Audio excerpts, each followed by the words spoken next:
आप देख रहे हैं बदलाव न्यूज नेटवर्क। खबरों के लिए हमारे साथ जुड़े रहें। સતીશભાઈ પટેલ, પ્રમુખ ગુજરાત રાજ્ય કર્મચારી મહામંડળ। ગુજરાત રાજ્ય કર્મચારી મહામંડળ અને ગુજરાત રાજ્ય સંયુક્ત કર્મચારી મોરચા અને અન્ય મંડળો દ્વારા આંદોલનનો જે કાર્યક્રમ આપવામાં આવ્યો હતો એ કાર્યક્રમના અનુસંધાને સરકારશ્રીએ આજે તમામ મંડળોના હોદ્દેદારશ્રીઓને સાંજે 6 વાગે બોલાવવામાં આવ્યા હતા।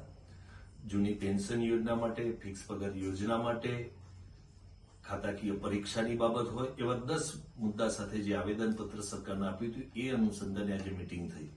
2022માં સરકાર સાથે સમાધાન થયેલું એમાં 1/4/2005 પહેલાના કર્મચારીઓ માટે 7મા પગાર પંચના ભથ્થા આ મુદ્દાની પણ ચર્ચા આજે રોજ કરવામાં આવી છે અને તમામ મંડળોના હોદ્દેદારો સાથે સરકારના માનનીય મંત્રી શ્રી ઋષિકેશભાઈ પટેલ સાહેબ, માનનીય કુબેરભાઈ ડિંડોર સાહેબ, માનનીય જગદીશભાઈ વિશ્વકર્મા સાહેબ, માનનીય પ્રફુલભાઈ પાનસેરિયા સાહેબ, માનનીય બચુભાઈ ખાબડ સાહેબ, મુખ્ય સચિવ સાહેબ અને ઉચ્ચ અધિકારીઓ સાથે આજે હકારાત્મક ચર્ચા થઈ છે। 1 કલાક સુધી તમામ કર્મચારી મંડળના હોદ્દેદારો સાથે ચર્ચા કરવામાં આવી છે અને આપની રજૂઆત સરકારે સાંભળી છે અને ટૂંક સમયમાં આ બાબતે સરકાર દ્વારા જે કંઈ મિટિંગોનો દોર થશે કે ચર્ચા થશે એ જણાવવામાં આવશે।